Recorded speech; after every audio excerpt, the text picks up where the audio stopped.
학생, 남의 가게 앞에서 얼어 죽으려고 한장했어?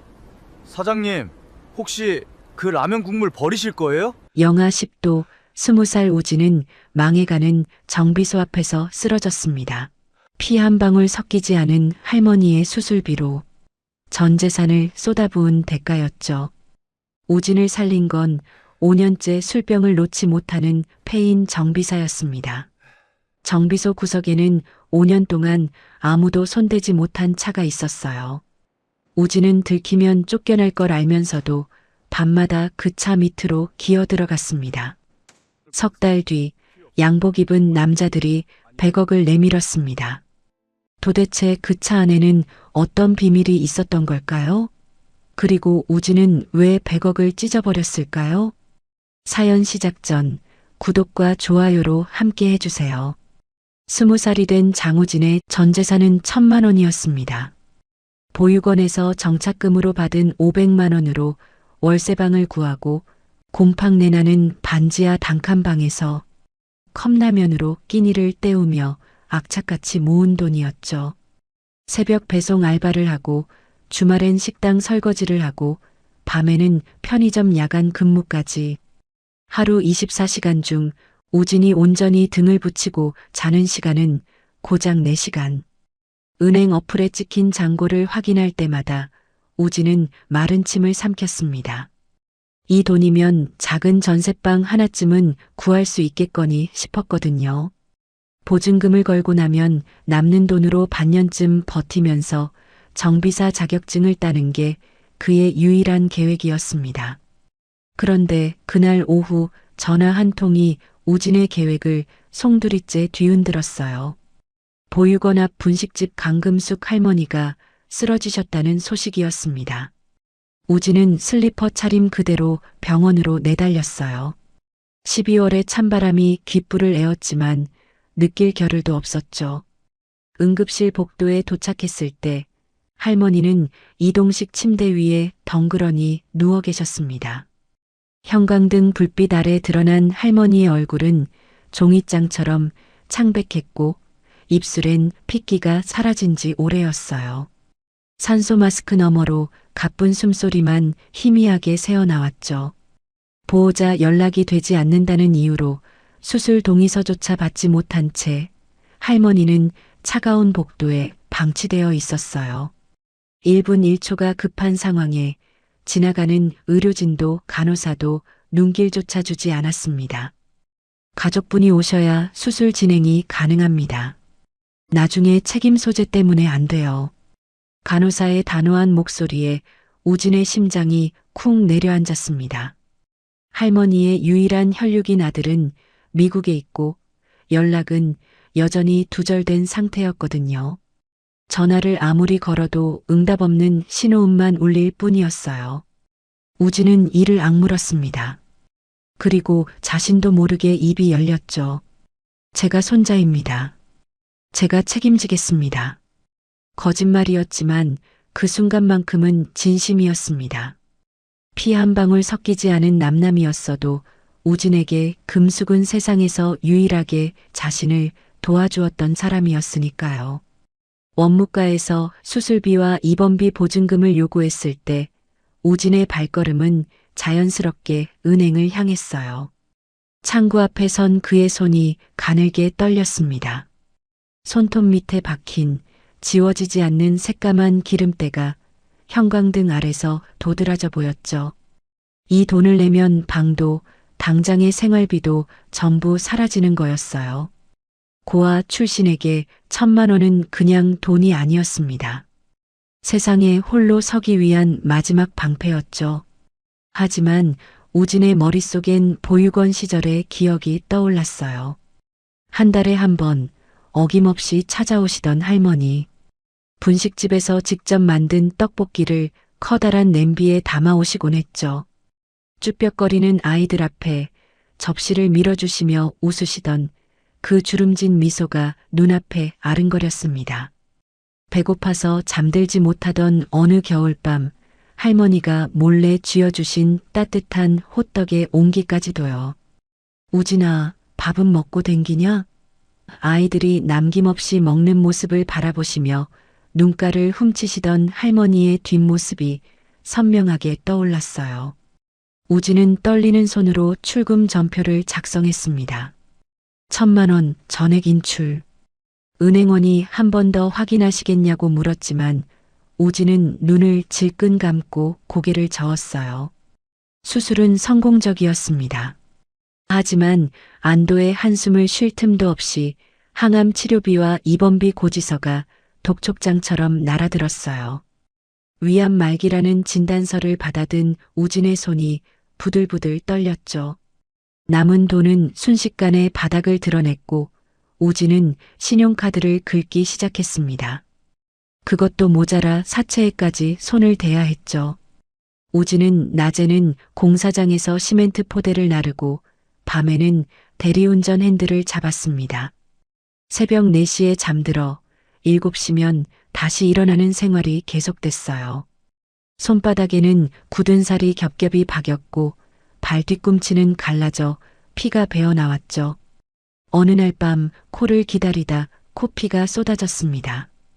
붉은 피가 운전대 위로 뚝뚝 떨어지는 걸 보면서도 우진은 휴지로 대충 맞고 다음 콜을 받았어요.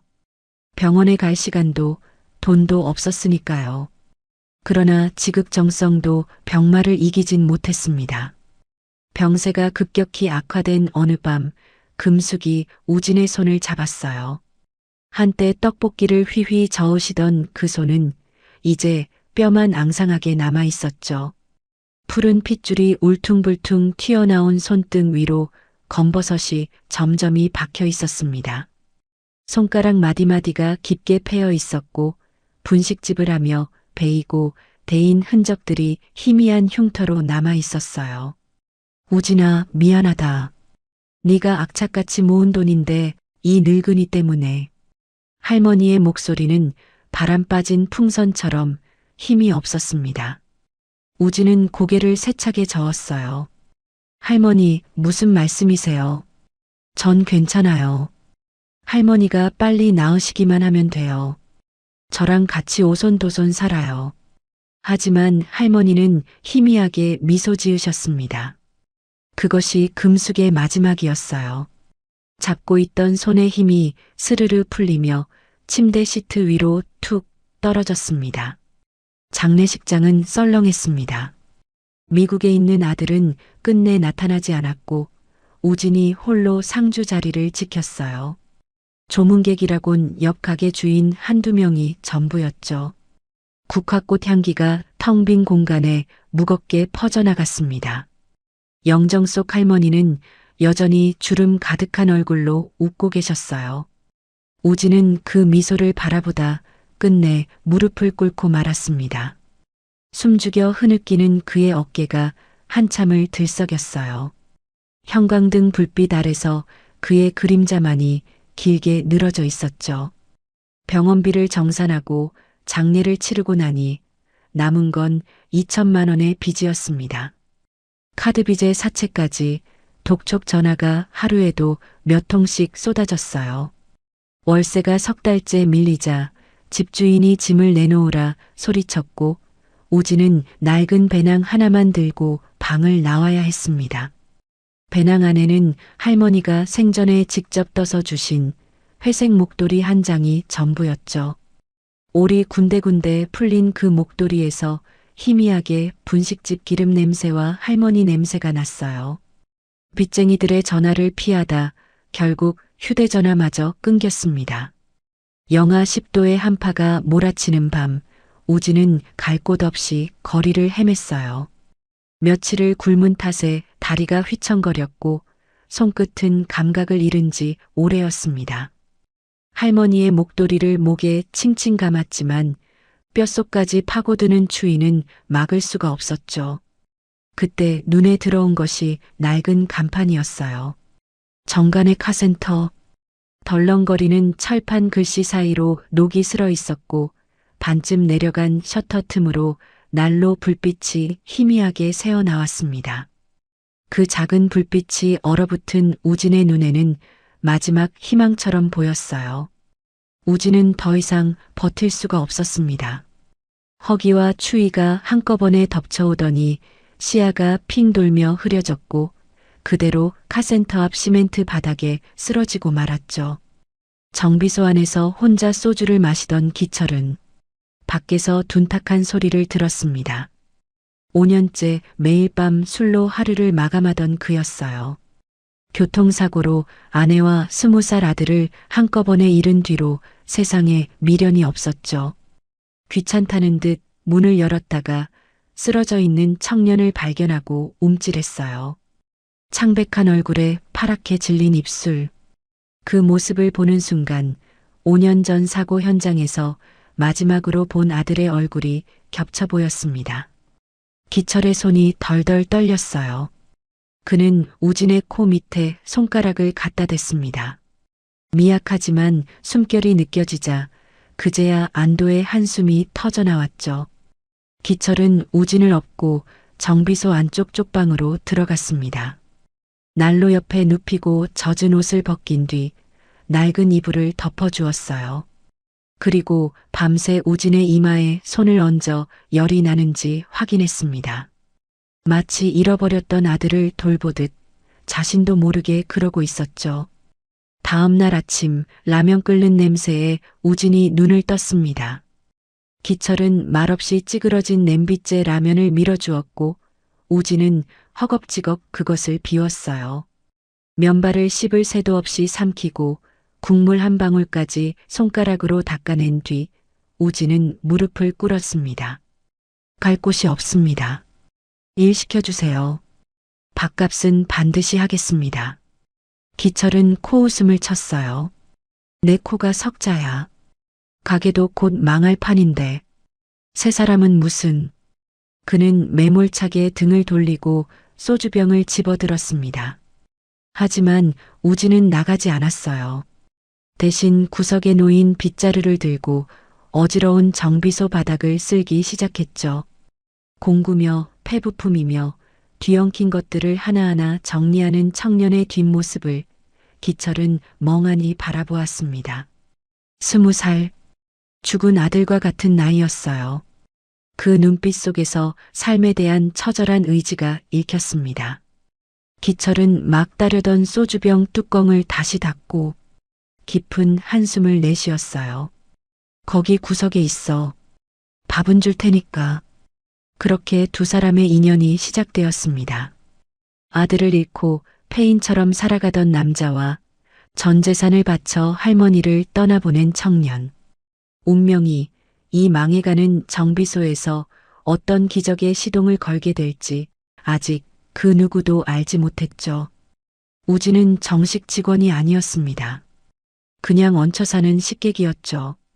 기철은 첫날부터 정비복 대신 때 묻은 앞치마를 던져주었어요. 기름밥 아무나 먹는 거 아니야. 청소나 해. 그 말투엔 가시가 잔뜩 박혀 있었습니다. 우진은 고개를 숙이고 앞치마를 받았어요. 어차피 갈 곳도 없었으니까요. 그날부터 우진의 하루는 새벽 5시에 시작됐습니다. 겨울 새벽의 어둠 속에서 눈을 뜨면 입김이 하얗게 피어올랐어요. 우진은 이불을 박차고 일어나 마당을 쓸고 공구함의 렌치와 스패너를 기름걸레로 한 자루씩 닦았습니다. 화장실 변기에 낀 물때를 솔로 박박 긁어내고 정비소 구석구석에 쌓인 폐부품들을 분류하는 것도 그의 몫이었죠. 1월의 새벽 공기는 코끝을 에었고 손가락 사이로 스며드는 시린 물에 손등이 터지고 갈라졌습니다. 갈라진 틈 사이로 피가 배어나와도 우진은 입 한 번 뻥긋하지 않았어요. 손님이 찾아와도 기철은 술에 절어 있는 날이 많았습니다. 정비를 하다 말고 비틀거리기 일쑤였고 손님 앞에서 퉁명스럽게 대꾸하기도 했죠. 그럴 때마다 우진이 나섰어요. 허리를 90도로 꺾어 인사하고 차 안에 떨어진 휴지 조각까지 하나하나 집어내고 타이어 공기압까지 한 번 더 확인해 드렸습니다. 사장 꼴 좀 봐. 저러다 이 집 완전히 망하겠네. 예전엔 안 그랬는데 왜 저렇게 됐대? 손님들이 수군거리는 소리가 우진의 귀에도 들렸습니다. 가슴 한구석이 쓰렸지만 동시에 오기 같은 것이 피어올랐어요. 이 정비소를 이대로 둘 순 없다는 생각이 들었죠. 밤이 되면 우진은 정비소 구석에 처박혀 있던 낡은 매뉴얼과 부품 도면을 꺼내 들었습니다. 누렇게 바랜 종이에서 곰팡이 냄새가 났지만 개의치 않았어요. 손전등 빛을 비추며 한 글자 한 글자 읽어내려갔습니다. 사실 자동차 정비는 우진에게 완전히 낯선 분야가 아니었어요.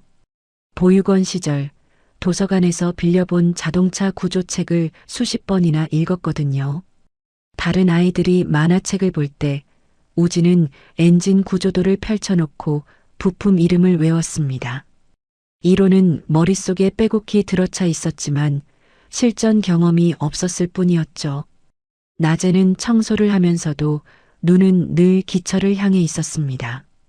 엔진 오일을 갈 때 손목을 어떻게 꺾는지, 브레이크 패드를 분해할 때 힘을 어디에 주는지, 기철의 손동작 하나하나를 우진은 머릿속에 새겼어요. 밤마다 구석에 앉아 허공에 손을 움직여가며 복습했습니다. 그의 노트에는 기철이 쓰는 공구 순서와 작업 동선이 빼곡히 적혀 있었죠. 그러던 어느 날이었습니다. 청소를 하다가 정비소 가장 구석진 곳에서 검은 방수포로 덮인 커다란 물체를 발견했어요. 먼지가 켜켜이 쌓인 것으로 보아 오랫동안 손대지 않은 게 분명했죠. 마치 누군가 일부러 세상의 눈에서 숨겨둔 것 같았습니다. 우진은 조심스럽게 방수포 끝자락을 걷어냈어요. 그 아래로 모습을 드러낸 것은 구형 가크렌저였습니다. 한때는 품이 있었을 검은 차체가 먼지에 파묻혀 빛을 잃고 있었어요. 앞유리엔 거미줄처럼 금이 가 있었고 범퍼는 찌그러져 있었죠. 운전석 문짝에는 긁힌 자국이 선명했습니다. 거기서 뭐 하는 거야? 등 뒤에서 불호령이 떨어졌습니다. 기철이 시뻘겋게 달아오른 얼굴로 다가오고 있었어요. 눈에 핏줄이 섰고 주먹이 부들부들 떨리고 있었습니다. 그 차에 손 떼면 당장 쫓겨날 줄 알아. 기철은 거칠게 우진을 밀쳐내고 방수포를 다시 덮었어요. 방수포를 여미는 손끝이 떨리고 있었습니다. 그날 밤 기철은 평소보다 2배는 많은 술을 마셨어요. 쪽방 너머로 흐느끼는 소리가 새벽까지 이어졌죠. 우진은 잠을 이루지 못한 채 그 소리를 들었습니다. 며칠 뒤 우진은 동네 철물점 아저씨에게서 그 차의 사연을 듣게 됐어요. 5년 전 기철의 아내와 20살 아들이 그 차를 타고 나갔다가 교통사고로 세상을 떠났다고요. 아들 생일이었는데 케이크를 사러 가던 길이었다고 했습니다. 기철은 그날 이후로 그 차에 손도 대지 못한 채 술로 세월을 지워가고 있었던 거였어요. 우진의 가슴이 먹먹해졌습니다. 저 차는 단순한 고철이 아니었어요. 기철에게는 가족의 마지막 온기가 남아있는 유품이었죠. 동시에 차마 직면하지 못하는 상처이기도 했습니다. 그날 밤 우진은 결심했어요. 저 차를 고치는 것이 기철의 마음을 고치는 길이라고요. 기철이 만취해 코를 골며 잠든 새벽 2시 우진은 살금살금 일어났습니다. 손전등 하나를 입에 물고 방수포 안으로 기어 들어갔어요.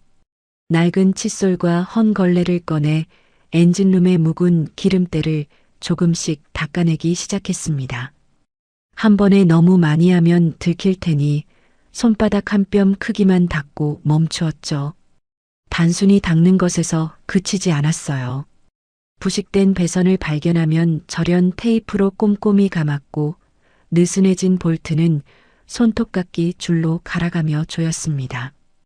보육원에서 외웠던 도면들이 머릿속에서 하나씩 펼쳐졌어요. 어떤 배선이 어디로 연결되는지, 이 부품이 어떤 역할을 하는지 손이 저절로 움직였죠. 새벽 4시가 되면 방수포를 원래대로 덮고 아무 일 없었다는 듯 제자리로 돌아갔습니다. 낮에는 여전히 빗자루를 들었습니다. 기철에게 동작이 굼뜨다고 구박받고 국이 싱겁다고 핀잔을 들었어요. 하지만 밤이 되면 우진은 전혀 다른 사람으로 변했습니다. 손전등 불빛 아래서 그의 손끝은 마치 오랜 경력의 정비사처럼 정확하고 섬세하게 움직였죠. 3개월이 흘렀습니다. 먼지 구덩이였던 가크렌저의 엔진룸이 조금씩 달라지고 있었어요. 은은한 금속 광택이 돌기 시작했고 뒤엉켜 있던 배선들이 제자리를 찾아갔죠. 어느 날 오후 기철이 정비를 하다가 짜증을 냈습니다. 아씨, 신밀리 어디 갔어? 공구함을 뒤지는 기철의 손이 분주하게 움직였어요. 그 순간 청소를 하던 우진이 다가와 공구함에서 스패너 하나를 집어 기철의 손에 쥐어주었습니다. 여기요. 기철의 손이 멈췄어요. 그는 우진을 빤히 쳐다보았습니다. 너 이게 10mm인지 어떻게 알았어? 우진의 어깨가 움찔했습니다. 그냥 사장님이 쓰시는 거 많이 봐서요. 둘러댔지만 기철의 눈빛은 예리했어요. 그는 우진의 손을 잡아 뒤집었습니다. 손바닥엔 굳은 살이 박혀 있었고 손톱 밑에는 아무리 씻어도 지워지지 않는 기름때가 검게 끼어 있었죠. 빗자루만 잡은 손이 아니었습니다. 기철은 아무 말 없이 손을 놓았어요. 하지만 그날 밤 기철은 잠을 이루지 못했습니다. 저 청년이 대체 언제부터 공구를 만진 거지? 그리고 왜 하필 그 차를?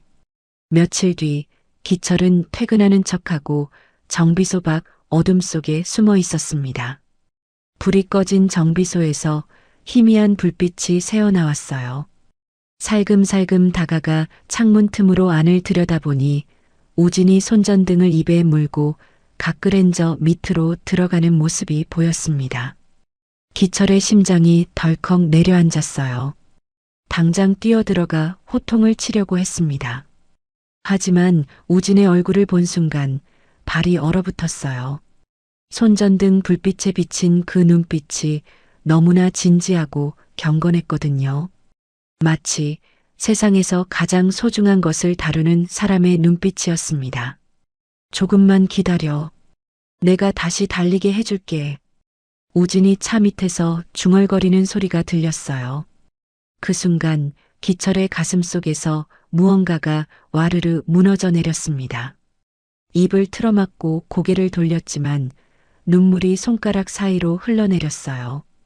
5년 동안 외면해왔던 그 차를 피 한 방울 섞이지 않은 청년이 밤마다 살려내고 있었던 겁니다. 다음 날 아침이었습니다. 우진이 늘 하던 대로 빗자루를 들려는 순간 기철이 무언가를 던졌어요. 낡은 공구 세트였습니다.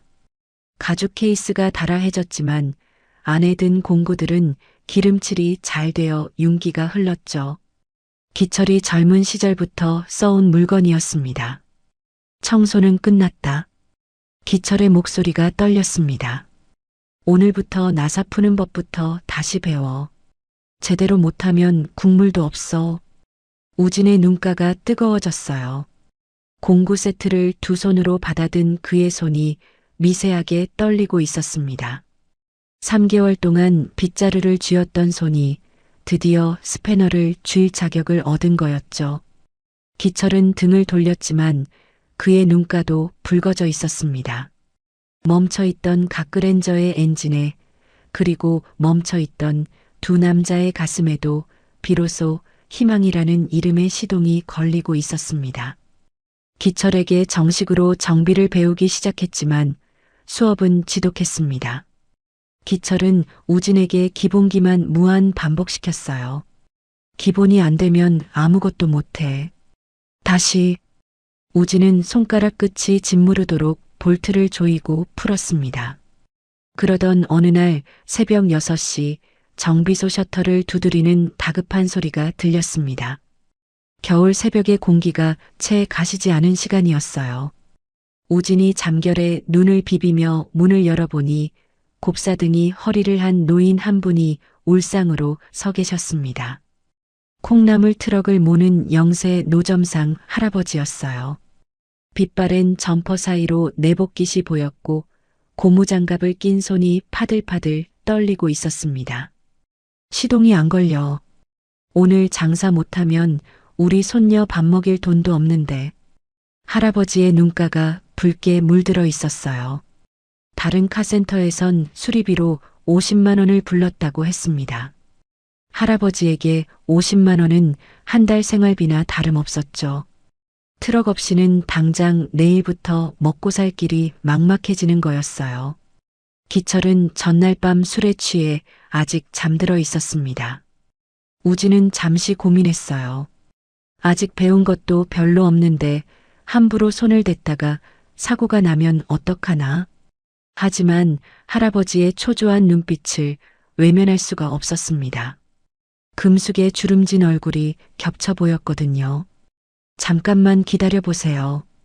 우진은 본네트를 열고 엔진 소리에 귀를 기울였어요. 스타터 모터가 돌아가는 소리, 연료 펌프가 작동하는 소리. 보육원에서 수백 번 읽었던 매뉴얼의 페이지들이 머릿속에서 펼쳐졌습니다. 배선 상태를 확인하고 퓨즈박스를 열어보았어요. 이건 비싼 부품 문제가 아니었습니다. 단순한 퓨즈 접촉 불량이었죠. 50만 원을 불렀다던 카센터는 할아버지의 무지를 이용해 바가지를 씌우려 했던 거였어요. 우진은 부품함에서 500원짜리 퓨즈를 꺼내 교체했습니다. 헐거워진 배선은 케이블 타이로 꼼꼼히 정리해 주었어요. 할아버지가 옆에서 안절부절 못하며 지켜보는 동안 우진의 손은 침착하게 움직였습니다. 시동 한번 걸어보세요. 할아버지가 떨리는 손으로 키를 돌리자 트럭 엔진이 경쾌하게 살아났어요. 부르릉 소리와 함께 트럭이 몸을 떨었습니다. 됐어. 됐다고. 할아버지가 환호하며 꼬깃꼬깃한 1,000원짜리 몇 장을 꺼내 밀었어요. 손등에 검버섯이 핀 그 손이 떨리고 있었습니다. 하지만 우진은 고개를 저었어요. 부품값 500원이면 됩니다. 아니 이 사람아, 그게 말이 돼? 할아버지, 저도 어릴 때 누가 사주신 500원짜리 떡볶이 먹고 컸어요. 이건 그 빚 갚는 겁니다. 어서 가세요. 할아버지는 연신 고개를 숙이며 트럭에 실려있던 두유한 박스를 문 앞에 내려놓고 떠났어요. 동트는 하늘 아래로 콩나물 트럭이 덜컹거리며 사라지는 모습을 보며 우진은 가슴속에서 뜨거운 것이 차오르는 걸 느꼈습니다. 자신의 손이 누군가를 살릴 수 있다는 사실에 온몸이 전율했어요. 자신감을 얻은 우진은 다시 밤마다 각그랜저 수리에 박차를 가했습니다. 엔진을 분해하고 부품 하나하나를 점검했어요. 문제는 엔진의 핵심 부품이 심하게 마모되어 있다는 거였습니다. 이걸 교체하지 않으면 차는 절대 제대로 달릴 수 없었죠. 하지만 각그랜저는 이미 단종된 지 오래된 모델이었어요. 폐차장을 뒤지고 중고 부품상에 전화를 돌려봐도 맞는 부품을 구할 수가 없었습니다. 우진은 정비소 구석에 방치된 낡은 선반과 밀링 머신을 발견했어요. 녹이 슬고 먼지가 켜켜이 쌓여 있었지만 기본 구조는 멀쩡했습니다. 우진은 며칠에 걸쳐 기계를 닦아내고 기름칠을 하며 되살려냈어요. 없으면 만든다. 우진은 폐차장에서 수거해온 버려진 부품들을 녹이고 깎기 시작했습니다. 보육원 시절 읽었던 금속 가공 책의 내용을 떠올리며 0.01mm의 오차도 허용하지 않는 정밀한 작업을 이어갔어요. 밤새 쇠 깎는 소리가 새나가지 않도록 두꺼운 이불로 기계를 덮고 귀마개를 낀 채 작업했습니다. 쇠 부스러기가 얼굴에 튀어도 눈이 따가워도 멈추지 않았어요. 새벽 4시가 되면 손을 멈추고 모든 흔적을 지운 뒤 아무 일 없었다는 듯 잠자리에 들었죠. 일주일이 걸렸습니다. 손끝이 쇠 부스러기에 찔려 피멍이 들고 눈이 충혈되었지만 우진은 멈추지 않았어요. 그리고 마침내 각그랜저에 꼭 맞는 피스톤 링이 완성됐습니다. 손바닥 위에 올려놓은 작은 금속 링이 형광등 불빛 아래서 은빛으로 빛났어요. 우진은 그 작은 부품을 한참 동안 바라보았습니다. 떨리는 마음으로 엔진 재조립에 들어갔어요. 기철에게 배운 볼트 조이기 1000번이 이때 빛을 발했죠. 손끝에 전해지는 토크의 느낌이 정확히 감이 왔어요. 너무 헐거워도 너무 꽉 조여도 안 되는 그 미묘한 경계를 손가락이 기억하고 있었습니다. 동트기 직전 새벽, 드디어 모든 조립이 끝났습니다. 우진은 천천히 운전석에 앉았어요. 5년 동안 아무도 앉지 않았던 자리였죠. 가죽 시트에서 희미하게 담배 냄새와 꽃향기가 섞인 냄새가 났습니다. 기철 아내의 향수 냄새일 거라고 우진은 생각했어요. 대시보드 위에는 먼지가 수북했지만 누군가의 손때가 묻어있는 흔적이 느껴졌습니다. 손이 떨렸습니다. 키를 꽂았어요. 제발, 제발. 눈을 질끈 감고 키를 돌렸습니다. 스타터 모터가 돌아가는 소리가 들렸어요. 1초, 2초. 그리고 부드럽고 묵직한 배기음이 정비소 전체를 울렸습니다. 끼릭거리는 잡음 없이 마치 처음 출고될 때처럼 안정적인 엔진음이었어요. 죽어있던 심장이 다시 뛰는 소리였습니다. 우진은 핸들에 얼굴을 묻고 흐느꼈어요. 할머니를 보내고 거리에서 쓰러지고 빗자루를 쥐며 버텼던 날들이 한꺼번에 밀려왔습니다. 무슨 소리야? 불났어? 배기음에 놀란 기철이 잠옷바람으로 뛰쳐나왔습니다. 매연이 자욱한 정비소 안에서 시동이 걸린 각그랜저를 발견한 기철의 얼굴이 하얗게 질렸어요. 믿을 수 없다는 듯 비틀거리며 차로 다가갔습니다. 5년 동안 꿈쩍도 하지 않던 차가 부르르 진동하고 있었죠. 우진이 차에서 내리려고 문을 여는 순간 글로브 박스가 진동으로 툭 열리며 사진 한 장이 바닥에 떨어졌어요. 기철이 휘청거리며 다가와 그 사진을 집어들었습니다. 5년 전 가족여행을 떠나기 직전 바로 이 차 앞에서 찍은 사진이었어요. 아내가 아들의 어깨에 손을 얹고 환하게 웃고 있었고 아들은 수줍게 부위를 하고 있었습니다. 사진 뒷면에는 아내의 글씨로 날짜와 여행지 이름이 적혀 있었어요.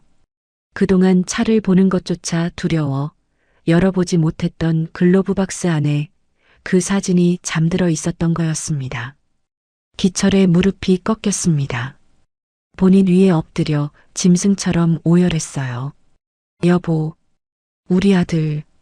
울음소리가 새벽 정비소에 메아리 쳤습니다.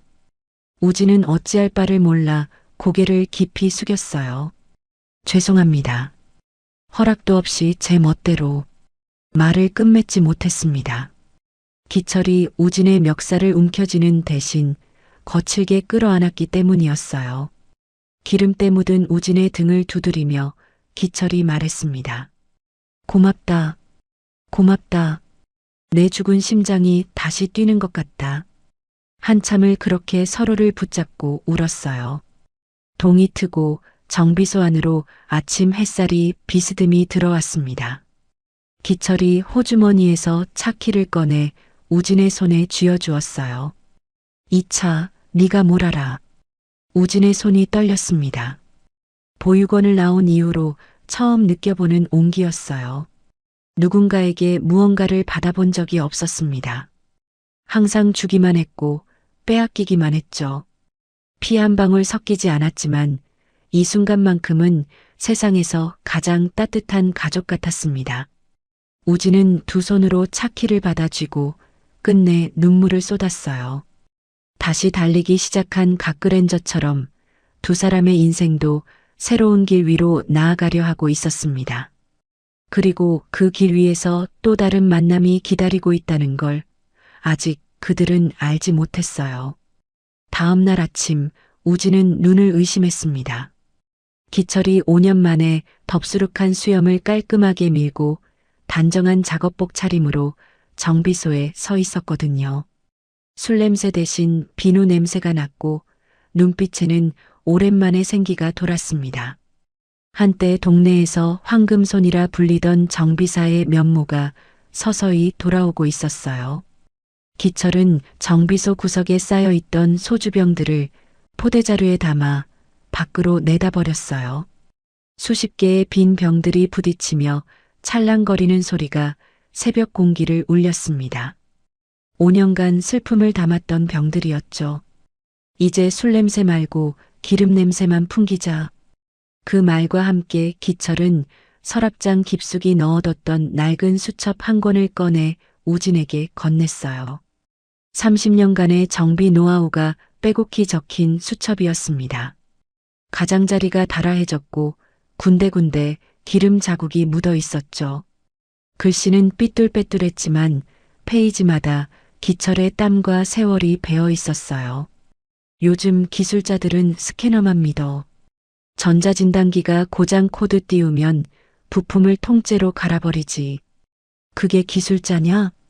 기철의 목소리에 열기가 담겼습니다. 진짜 기술자는 소리로 듣고 진동으로 느끼는 거야.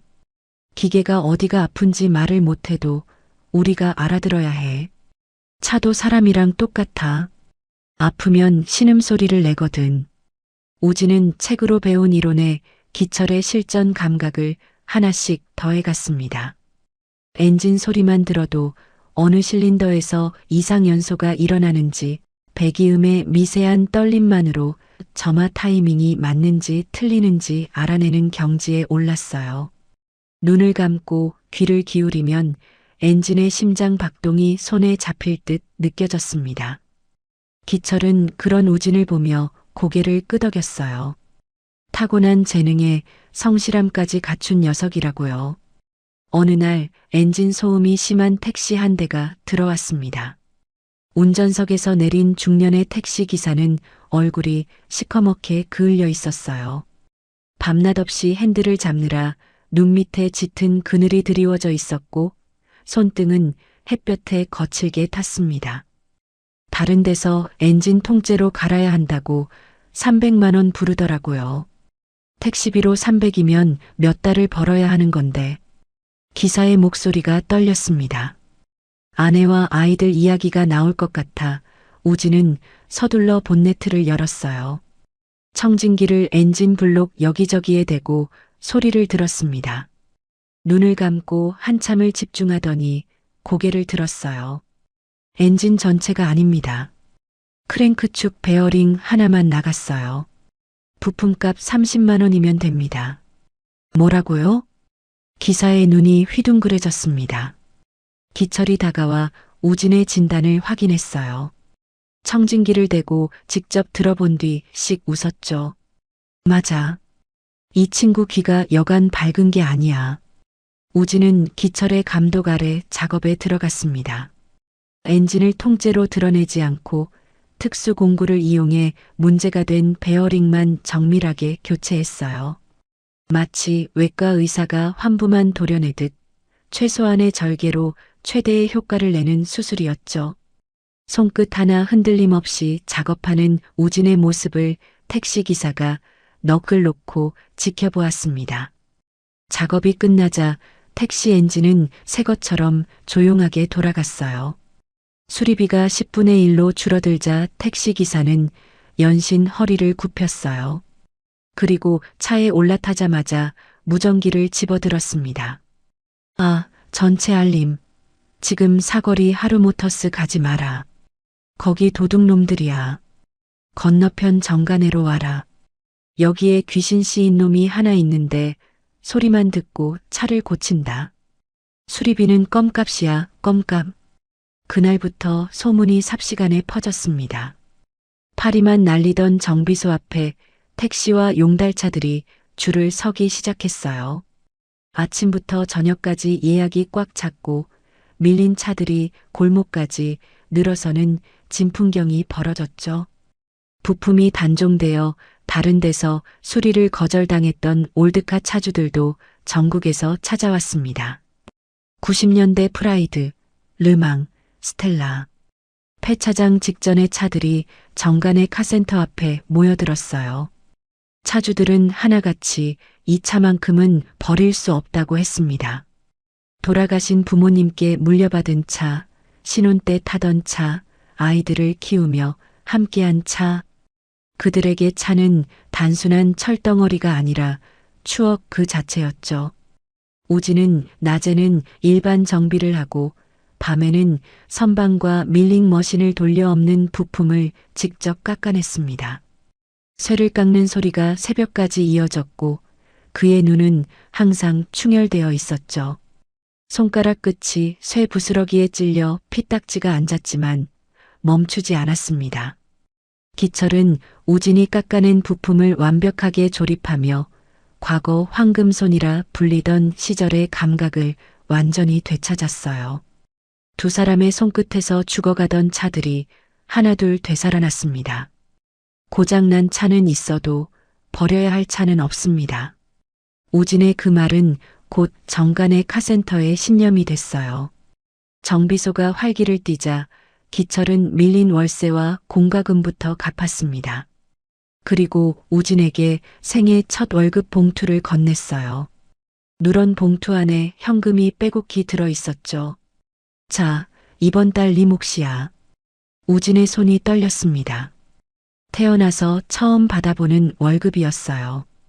봉투를 열어보니 새 지폐가 아니라 구겨진 10,000원짜리들이었지만 그 무게감은 세상 어떤 것보다 무거웠습니다. 그 돈으로 우진은 밀린 비닐불을 갚고 자기 옷 대신 기철의 새 안전화를 샀어요. 기철의 낡은 안전화는 앞코가 터져 양말이 비칠 지경이었거든요. 나머지는 금숙 할머니 납골당에 올릴 국화꽃을 사는 데 썼습니다. 할머니 영정 앞에 꽃을 놓으며 우진은 속으로 인사했어요. 할머니, 이제 밥값은 하고 있어요. 기철은 새 안전화를 신어보며 투덜거렸습니다. 이런데 돈 쓸 거면 네 밥이나 제대로 먹어. 요즘 네 얼굴이 반쪽이 됐잖아. 하지만 입가에서 미소가 떠나지 않았어요. 기철은 몰랐습니다. 우진이 지난밤 기철이 벗어둔 낡은 신발 안창을 몰래 뒤집어 사이즈를 확인했다는 것을요. 기철이 발끝을 까딱이며 씩 웃는 모습을 보며 우진은 속으로 안도했습니다. 동네 사람들이 수군거리기 시작했어요. 저 집 망한 줄 알았는데 청년 하나 들어오더니 복이 굴러 들어왔네. 정 사장도 사람이 달라졌어. 술 끊고 완전히 딴 사람 됐다니까. 소문은 꼬리에 꼬리를 물고 퍼져나갔습니다. 기철은 어느 날 저녁 과거 아들이 좋아했던 통닭을 사왔습니다. 기름 냄새 풍기는 정비소 한 구석에서 두 사람이 나란히 앉아 닭다리를 뜯었어요. 기철이 먼저 말을 꺼냈죠. 우리 아들이 이 집 통닭을 참 좋아했어. 매운 양념 말고 후라이드로만. 우진은 조용히 듣기만 했습니다. 기철의 눈가가 촉촉이 젖었지만 이번엔 슬픔만이 아니었어요. 그리움과 감사가 뒤섞인 표정이었죠. 우진도 금숙이 떠올랐습니다. 할머니가 끓여주시던 떡볶이의 매콤한 향기가 코끝을 스치는 것 같았어요. 비 오는 어느 날 와이퍼가 고장난 노부부의 차가 들어왔습니다. 흰머리가 성성한 할아버지가 할머니 손을 잡고 내렸어요. 우진은 와이퍼 모터를 점검하고 간단히 수리한 뒤 수리비를 받지 않았습니다. 빗길 조심하세요. 앞이 안 보이면 절대 무리하지 마시고요. 노부부가 연신 고맙다며 떠나는 모습을 기철이 지켜보았어요. 빗속으로 사라지는 그 차의 후미등을 바라보며 기철은 과거 자신이 돈만 줬느라 놓쳤던 기술자의 양심이라는 게 뭔지 다시금 깨달았습니다. 예전 같았으면 아무리 간단한 술이라도 돈을 받았을 거였어요. 하지만 정비소가 번창할수록 새로운 문제가 고개를 들었어요. 매출은 늘었는데 장부 정리가 주먹구구식이라 돈이 어디로 새는지 파악이 안 됐습니다. 부품 재고가 맞지 않아 손님을 헛되이 기다리게 하는 일도 잦아졌죠. 어느 날 예약 손님의 차를 고치려 부품 박스를 뜯었는데 주문한 브레이크 패드 대신 엉뚱한 와이퍼가 한 박스 쏟아져 나왔습니다. 기철이 날짜를 착각해 발주를 잘못 넣은 거였죠. 아이고, 사장님. 오늘 차 못 쓰면 저 지방 출장 못 가요. 손님의 항의에 기철과 우진은 진땀을 뻘뻘 흘려야 했습니다. 숫자가 빼곡한 영수증 더미는 기름 묻은 손으로는 감당이 안 되는 괴물 같았습니다. 기술만으로는 메울 수 없는 빈틈이 점점 커지고 있었습니다. 우진의 손은 기계를 고칠 수 있었지만 숫자와 서류 앞에서는 무력했어요. 그리고 그 빈틈을 메워줄 똑 부러지는 해결사가 곧 뜻밖의 모습으로 나타나게 됩니다. 어느 오후 정비소 앞에 레카차 한 대가 멈춰 섰습니다. 레카 위에는 10년 된 구형 고급 세단이 실려 있었어요. 외관은 깨끗하게 관리되어 있었지만 레카에서 내려지는 순간 엔진에서 금속이 갈리는 듯한 굉음이 터져 나왔습니다. 차에서 내린 것은 세련된 차림의 젊은 여성이었어요. 단정하게 정돈된 머리카락과 깔끔한 정장이 눈에 띄었지만 표정은 세상이 무너진 사람처럼 절박해 보였습니다. 23살의 최아라였죠. 아버지가 물려주신 차예요. 다른 데선 전부 수리비가 차값보다 비싸니까 그냥 폐차하라고만 해요. 아라의 목소리가 떨렸습니다. 눈가에 물기가 차올랐지만 애써 참고 있었어요. 기철이 본네트를 열어보았습니다. 한눈에 상태가 심각하다는 걸 알 수 있었어요. 엔진 헤드가 심한 열 변형으로 금이 가 있었고 이 정도면 부품을 통째로 교체해야 하는 상황이었죠.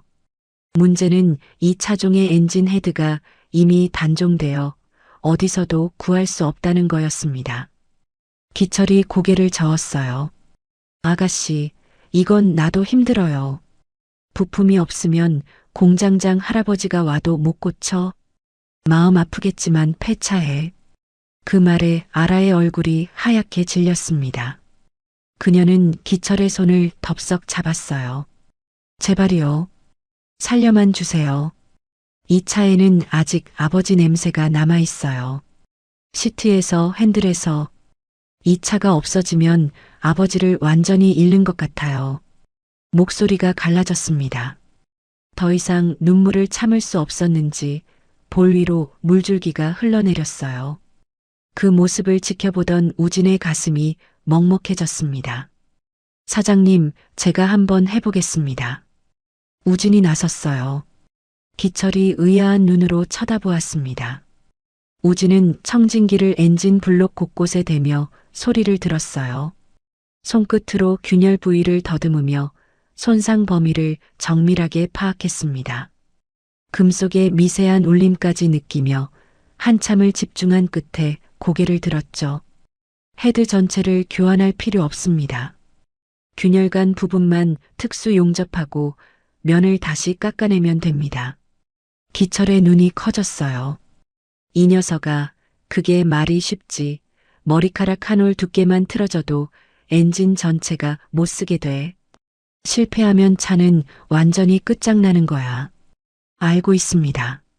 하지만 할 수 있습니다. 우진의 눈빛이 결연했어요.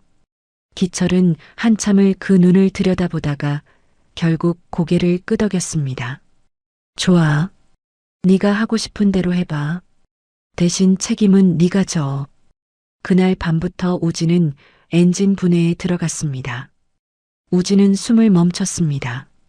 조금이라도 손이 떨리면 엔진은 영영 깨어나지 못합니다. 실패하면 끝이다. 저 여자의 추억을 내가 없애는 거야. 용접 불꽃이 어두운 정비소를 대낮처럼 밝혔습니다. 스파크가 튈 때마다 우진의 얼굴에 붉은 빛이 번졌어요. 땀방울이 속눈썹을 찔러도 닦아낼 수 없었습니다. 정비소 안에는 기계 돌아가는 소리와 우진의 심장 소리뿐이었죠. 다음 날 오전 9시 집에 다녀온 아라가 정비소에 다시 도착했어요. 문을 열자 매캐한 연기 냄새가 코를 찔렀습니다. 우진은 잠도 자지 않은 채 용접 불꽃과 씨름하고 있었어요. 얼굴은 그을음으로 시커멓게 변해 있었고 땀이 작업복을 적셔 등에 달라붙어 있었습니다. 손등에는 용접 불똥의 튄 자국이 빨갛게 올라와 있었죠. 아라는 말없이 생수와 김밥을 내려놓았어요. 우진은 고개만 끄덕이고 다시 작업에 집중했습니다. 아라는 정비소 구석에 앉아 그 모습을 지켜보았어요. 남을 위해 저렇게까지 하는 사람이 있다는 게 믿기지 않았죠. 꼬박 이틀 밤을 새웠습니다. 우진의 눈은 충혈되어 토끼 눈처럼 빨갛게 변했고 손가락은 용접 열기에 물집이 잡혔어요. 기철이 그만 좀 쉬라고 했지만 우진은 듣지 않았습니다. 하지만 마침내 엔진 헤드 가공이 끝났고 재조립까지 완료되었어요. 선반으로 깎아낸 헤드 표면은 거울처럼 매끄러웠습니다. 시동 걸어볼게요. 우진이 운전석에 앉아 키를 돌렸습니다. 스타터 모터가 돌아가고 1초, 2초, 쇳소리를 내며 덜덜거리던 엔진이 거짓말처럼 부드러운 숨소리를 내쉬기 시작했습니다. 안정적인 회전음만이 정비소 안을 채웠습니다. 아라가 차에 다가갔어요. 떨리는 손으로 본네트를 어루만지다가 결국 차체에 얼굴을 묻고 펑펑 울기 시작했습니다. 아빠, 차 살았어. 아빠, 차 살았어요. 흐느끼는 소리가 정비소에 울려 퍼졌어요. 우진은 그 모습을 보며 안도의 미소를 지었습니다. 금숙 할머니 장례식 때 혼자 울던 기억이 떠올랐지만 이번엔 슬픔이 아니라 따뜻함이 가슴에 번졌어요. 한참을 운 아라가 눈물을 닦으며 물었습니다. 수리비가 얼마예요? 우진은 부품비와 최소한의 공임만 적힌 메모를 건넸어요. 아라의 눈이 휘둥그레졌습니다. 이게 전부예요? 이틀 밤을 새웠으면서 추억을 지키는 값은 안 받습니다. 그 말에 아라의 눈이 다시 촉촉해졌어요. 세상에 이런 사람이 있다는 게 믿기지 않았습니다. 며칠 뒤 아라가 정비소에 다시 나타났어요. 이번엔 정장이 아니라 작업하기 편한 면바지에 운동화 차림이었습니다. 밥값 하러 왔어요. 그녀는 어지러운 사무실로 직행했습니다. 책상 위에 쌓인 영수증 뭉치를 보더니 한숨을 쉬었어요. 경영학 전공답게 손이 빠르게 움직였습니다. 난장판이던 영수증 박스를 뒤엎고 노트북을 펴서 엑셀로 체계적인 장부 정리를 시작했죠. 기철이 못마땅한 듯 투덜거렸어요. 하지만 아라는 기죽지 않았습니다. 아저씨, 이대로 두면 돈 다 새나가요. 며칠 만에 벽에는 부품 재고 관리표가 붙었고 서랍에는 월별로 정리된 영수증 파일이 꽂혔어요. 새나가던 돈의 흐름이 한눈에 들어오기 시작했습니다. 기철은 투덜대면서도 아라가 만든 표를 유심히 들여다보곤 했어요. 아라는 거기서 멈추지 않았어요. 인터넷에 사연 있는 차를 고쳐드립니다라는 제목으로 감성적인 수리 일지를 올리기 시작했습니다. 아버지의 차를 살려준 이야기, 할아버지의 첫 차를 복원한 이야기, 우진이 밤새워 부품을 깎는 사진도 함께 올렸죠. 글마다 댓글이 수백 개씩 달렸고 젊은 손님들까지 찾아오기 시작했어요. 정간의 카센터는 단순한 정비소가 아닌 자동차 병원으로 입소문이 났습니다. 어느 날 저녁 우진과 아라는 정비소 앞 평상에 앉아 짜장면을 먹었어요. 면발을 후루룩 삼키며 아라가 먼저 입을 열었습니다. 저도 아버지 일찍 여의었어요. 그래서 저 차가 더 소중한 거예요. 아버지가 저한테 남겨주신 거라곤 그 차밖에 없거든요. 우진은 조용히 고개를 끄덕였어요. 저는 부모님 얼굴도 몰라요. 보육원에서 자랐거든요. 그래서 가족이 뭔지, 유품이 뭔지 남들보다 더 잘 알아요. 아라가 우진을 바라보았습니다. 동정이 아니라 이해의 눈빛이었어요. 서로의 결핍을 나누자 거리가 한층 가까워진 느낌이었죠. 우진은 자신의 처지 때문에 아라에게 선을 그으려 했습니다. 저는 가진 게 아무것도 없어요. 빚도 있고 나는 사람 됨됨이를 봐요. 재산 보고 사람 사귀는 거 아니에요. 아라의 대답은 단호했어요. 우진은 더 이상 말을 잇지 못했습니다. 처음으로 누군가가 자신의 과거가 아닌 현재를 봐주는 것 같았거든요. 기철은 두 사람 사이를 눈치채고 짐짓 모른 척 자리를 비켜주었어요. 부품 사러 간다며 나갔다가 1시간이 지나도 돌아오지 않곤 했죠. 멀리서 두 사람이 웃으며 이야기하는 모습을 보면 기철의 입가에는 오랜만에 장난기 어린 미소가 떠올랐습니다. 마치 아들 친구를 보는 것 같기도 했어요. 우진의 기술, 기철의 경륜, 아라의 경영 감각.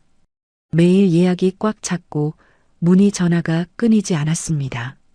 손님들은 기다리는 시간조차 행복해 보였어요. 이 정비소에서라면 내 차도 살릴 수 있을 것 같다는 희망 때문이었죠. 하지만 행복도 잠시였어요. 어느 날 아침 정비소 건너편 공터에 거대한 현수막이 걸렸습니다. 명품 프랜차이즈 정비소, 하루모터스 그랜드 오픈. 번쩍이는 글씨가 아침 햇살에 반사되어 눈이 부셨어요. 공사 인부들이 분주하게 움직이며 번듯한 건물을 세우고 있었습니다. 거대한 그림자가 작은 정비소 위로 드리워지고 있었습니다. 하루모터스는 화려했습니다. 번쩍이는 유리 외벽에 최신식 장비들이 줄지어 있었고 직원들은 깔끔한 유니폼을 입고 손님을 맞았어요. 정관의 카센터의 녹슨 간판, 기름때 묻은 바닥과는 비교조차 되지 않았죠. 마치 허름한 구멍가게 옆에 대형마트가 들어선 것 같았습니다. 오픈 기념 엔진오일 교환 5,000원, 무료 안전 점검. 현수막에 적힌 파격적인 가격에 사람들의 눈이 휘둥그레졌습니다. 깨끗한 대기실에는 무료 커피 머신이 놓여 있었고 에어컨 바람이 시원하게 불어나왔어요. 가죽 소파에 앉아 커피를 마시며 차를 기다릴 수 있다니. 정관의 삐걱거리는 나무 의자와는 하늘과 땅 차이였죠.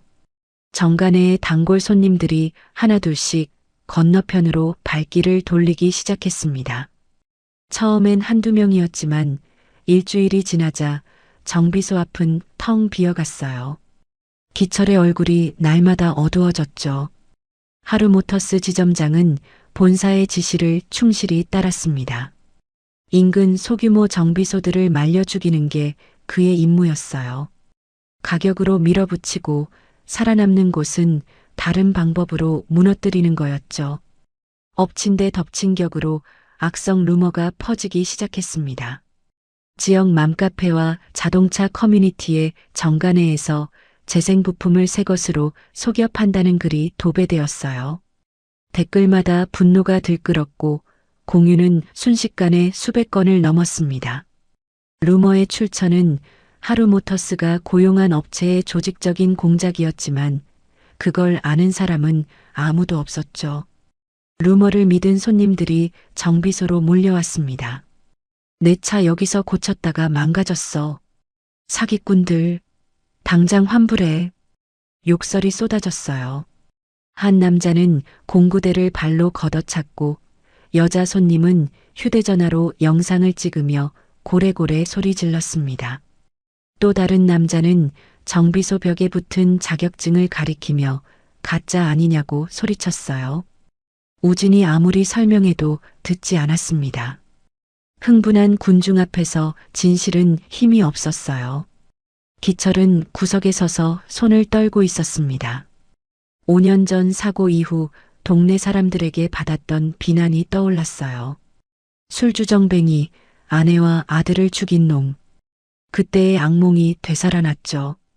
기철의 손이 무의식적으로 서랍장 쪽으로 향했습니다. 예전에 숨겨둔 술병이 있는 곳이었어요. 하지만 우진이 먼저 움직였습니다. 서랍을 열려는 기철의 손을 잡고 술병을 빼앗았어요. 아버지. 우진의 목소리가 정비소 안에 울렸습니다. 처음으로 기철을 아버지라고 불렀어요. 우리는 거짓말한 적 없습니다. 기술은 정직해요. 절대 이렇게 무너지면 안 됩니다. 기철의 눈이 흔들렸습니다. 우진의 결연한 눈빛 앞에서 뻗던 손이 힘없이 내려갔어요. 우진은 정면 돌파를 선택했습니다. 정비소 마당에 천막을 치고 커다란 현수막을 내걸었어요. 공개분해 쇼, 부품의 진실을 직접 확인하세요. 손님들 앞에서 엔진을 분해하며 자신이 사용한 부품이 정품임을 증명하는 이벤트였죠. 우진은 땀을 뻘뻘 흘리며 설명했지만 사람들의 시선은 싸늘했습니다. 쇼하는 거 아니야? 미리 준비해 둔 거겠지. 하루모터스 직원들은 뒤에서 팔짱을 끼고 비웃으며 사진을 찍어댔습니다. 그때였습니다. 낡은 콩나물 트럭 한 대가 정비소 앞에 멈춰 섰어요. 운전석에서 내린 것은 새벽에 500원짜리 퓨즈로 차를 고쳐줬던 노점상 할아버지였습니다. 그 뒤로 용달차와 트럭 여러 대가 줄지어 들어왔어요. 차문이 열리며 트럭 기사들이 우르르 내렸습니다. 이놈들아, 비켜라, 비켜. 할아버지는 하루모터스 직원들을 향해 지팡이를 휘둘렀습니다. 내가 새벽에 차가 멈춰서 발만 동동 구를 때 니들은 50만 원 내놓으라고 했지? 근데 이 청년은 단돈 500원에 고쳐줬어. 할아버지의 목소리가 갈라졌지만 힘이 있었습니다. 돈 없는 노인네라고 무시할 때 내 손녀밥 굽는 거 막아준 게 누군데? 누가 도둑놈이고 누가 진짜 기술자야? 할아버지의 절규에 사람들이 술렁거렸습니다. 뒤이어 트럭 기사들이 하루모터스의 과잉 정비 피해 사례를 쏟아내기 시작했습니다. 나도 멀쩡한 미션 오일 갈라고 사기당했어. 정관에는 양심이다. 우리가 보증한다고. 여론전이 시작되었습니다. 결정적인 순간은 아라가 만들었습니다. 그녀는 밤늦게 하루모터스 뒤편 쓰레기장을 뒤져 찾아낸 박스들을 들고 나왔습니다. 이건 하루모터스 쓰레기장에서 나온 겁니다. 재생 부품이라고 적힌 거 보이시죠? 정작 재생 부품을 쓴 건 저쪽입니다. 아라가 찍어둔 사진 증거가 공개되자 구경하던 사람들이 하루모터스 직원들에게 야유를 퍼붓기 시작했습니다. 사기꾼들아, 내 돈 돌려내. 하루모터스 직원들은 쥐구멍을 찾아 도망치듯 사라졌습니다. 위기를 넘긴 날 밤 정비소에는 세 사람만 남았습니다. 난로 옆에 둘러앉아 라면을 끓여 먹었어요. 국물을 호호 불며 기철이 먼저 입을 열었습니다. 너희가 나보다 낫다. 나는 구석에서 술 찾고 있을 때 너희는 싸우고 있었어. 진짜 사장은 너희다. 기철의 눈가가 붉어졌습니다. 우진이 기철의 손을 잡았어요. 아닙니다. 우리는 셋이 합쳐야 하나예요. 사장님이 안 계셨으면 저는 길바닥에서 얼어 죽었을 겁니다. 아라도 고개를 끄덕였어요. 그녀의 눈에도 물기가 어렸습니다. 세 사람의 결속은 그 어느 때보다 단단해졌어요. 위기가 오히려 그들을 하나로 묶어준 셈이었죠. 하지만 하루모터스 본사에서는 이 실패를 보고받고 다른 계획을 세웠어요. 힘으로 안 되면 돈으로 무너뜨린다. 그게 그들의 방식이었습니다. 며칠 뒤 양복 입은 남자들이 검은 세단을 타고 정비소 앞에 나타났습니다. 선두에 선 남자가 명함을 내밀었어요. 대기업 인수 합병 팀장이었죠. 장우진 씨, 자네 기술이 탐나서 왔네. 우리랑 같이 일하지 않겠나? 남자는 서류 가방에서 두툼한 제안서를 꺼냈습니다. 100억 투자, 전국 체인점 확대, 우진의 이름을 딴 브랜드 론칭. 눈이 휘둥그레질 만한 제안이었어요. 조건은 단 하나야. 남자가 씩 웃었습니다. 알코올 중독 전력이 있는 정기철 사장은 내보내고 공장을 서울 본사로 옮기는 거지. 저런 사람이 옆에 있으면 브랜드 이미지에 안 좋거든. 문 뒤에서 듣고 있던 기철의 심장이 덜컥 내려앉았습니다. 우진의 앞길을 막지 않기 위해 조용히 떠나야겠다는 생각이 스쳤죠. 우진은 제안서를 받아들었습니다. 숫자들이 빼곡한 종이를 내려다보며 피식 웃었습니다. 돈은 좋네요. 정말 좋은 조건이에요. 남자의 얼굴에 만족스러운 미소가 번졌습니다. 하지만 조건이 틀렸습니다. 우진은 제안서를 반으로 찢어버렸습니다. 찢어진 종이 조각들이 팀장의 가방 위로 눈처럼 흩날렸습니다. 내 기술의 원천은 저기 계신 사장님입니다. 저를 길바닥에서 주워 살리고 기름밥 먹는 법을 가르쳐준 분입니다. 우진의 눈이 문 뒤를 향했습니다. 거기에 기철이 서 있다는 걸 알고 있었던 거예요. 성공을 위해 아버지를 버리라고요? 저는 그런 성공 필요 없습니다. 기철의 눈에서 뜨거운 눈물이 흘러내렸습니다. 떠나려던 발이 움직이지 않았어요. 양복 입은 남자들은 어이없다는 표정으로 찢어진 제안서를 바라보다가 씩씩거리며 돌아섰습니다. 돈으로 살 수 없는 것들이 있었어요. 정관의 카센터는 그날 밤 그 어느 때보다 빛나고 있었습니다. 세 사람은 서로의 온기에 기대 웃고 있었죠. 하지만 그 웃음이 내일 아침이면 산산조각 날 것임을 창밖 어둠 속에 숨어있는 검은 그림자는 이미 알고 있었습니다. 하루모터스 본사의 보복은 빠르고 잔인했습니다. 며칠 뒤 뉴스 속보에 정비 불량으로 인한 추돌 사고가 보도되자마자 하루모터스 법무팀이 수억 원대 소송을 걸어왔습니다. 엎친 데 덮친 격으로 구청에선 폐수 무단 방류 신고가 들어왔다며 영업 정지를 예고했죠. 누군가 밤새 하수구에 시커먼 폐유를 들이부어 놓은 짓이 뻔했습니다. 압수수색 영장과 함께 들이닥친 경찰들이 정비소 곳곳에 빨간 압류 딱지를 붙였습니다.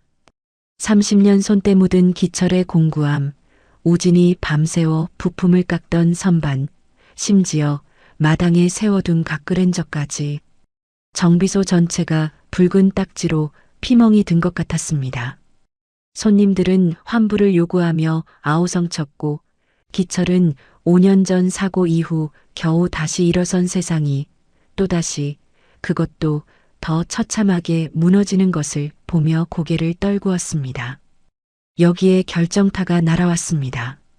건물주였어요. 이보세요. 당신들 때문에 건물 이미지 다 망친 거 어떻게 책임질 겁니까? 영업 정지 먹은 가게는 계약 위반인 거 아시죠? 내일 아침 법원 집행관이랑 가서 강제 집행할 테니까 방 뺄 준비하세요. 우진이 전화기를 붙들고 사정했지만 건물주는 매몰차게 전화를 끊어버렸습니다. 그날 밤 기철은 잠을 이루지 못했습니다. 나 때문이다. 알코올 중독자인 내가 있어서 우진이까지 덮어쓰는 거야. 자책감이 뼈를 깎았습니다. 새벽 2시 기철은 조용히 짐을 쌌습니다. 낡은 가방에 옷까지 몇 벌을 넣고 책상 위에 미안하다는 짧은 편지를 남겼어요. 조심스럽게 셔터 문을 열려는데 등 뒤에서 물기 어린 목소리가 들렸습니다. 아버지, 어디 가십니까? 기철이 흠칫 놀라 돌아보니 잠옷바람에 우진이 맨발로 서 있었습니다. 저버리고 혼자 도망가시는 겁니까? 기철은 이를 악물고 우진을 밀쳐내려 했습니다. 나 같은 놈이랑 있으면 너까지 망해. 그 큰 회사 가서 성공해. 100억이라잖아. 평생 만져보지도 못할 돈이야. 하지만 우진은 그 자리에서 털썩 무릎을 꿇었습니다. 차가운 콘크리트 바닥에 이마를 대고 기철의 바짓가랑이를 붙잡았습니다. 제가 고친 차는 제가 압니다. 우린 결백해요. 근데 여기서 도망치면 진짜 범죄자 되는 겁니다. 제발 가지 마세요, 아버지. 기철의 손에서 가방이 툭 떨어졌습니다. 두 사람은 셔터 내려진 차가운 바닥에 주저앉아 서로를 부둥켜 안고 통곡했습니다. 아버지를 잃은 아들과 아들을 잃은 아버지가 서로의 텅 빈 가슴을 눈물로 채웠습니다. 다음 날 마음을 다잡기 위해 짐을 정리하던 우진은 구석에서 낡은 라면 상자 하나를 발견했습니다. 보육원 시절부터 들고 다니던 짐이었습니다. 상자를 열자 곰팡이 핀 앨범 사이에 한지로 곱게 쌓인 낯선 꾸러미가 나왔습니다. 이게 뭐지? 그 위에 쪽지가 붙어 있었어요. 할머니가 돌아가시기 직전 우진이 결혼할 때 전해달라며 간호사에게 몰래 맡겨뒀던 물건이었습니다. 떨리는 손으로 한지를 풀자 촌스러운 빨간 내복 한 벌이 나왔습니다. 그리고 비뚤배뚤한 글씨로 쓴 편지 한 장.